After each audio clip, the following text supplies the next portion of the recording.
Ay mga mi, dumating na yung product na in-order ko. So, meron na naman tayong gagamitin. For whitening siya mga sis. Ayan mga mima. Pang spray siya, tapos sunblock siya. Bagong-bago to. Ayan, hindi ko pa nagagamit. And magtatanggal muna tayo ng oily sa mukha natin. At sobrang oily ang mami nyo. Oh, kita nyo? Ganyan ka-oily yung mukha ng mami nyo. Ito ginagamit ko nga palang blotting paper. Ay, ano lang to, yung mamurahin lang na blotting paper. Mas gusto ko yung Gatsby ba yun? Oo, guys.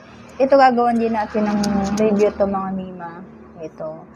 Whitening spray, sunscreen spray. Meron din siyang SPF 50 PA+++. Whitening and spot removal siya. Meron siyang 150 ml. Ayan. Kakarating lang niya kanina at binuksan ko. Hindi ko pa alam kung paano siya gamitin. Oh my God.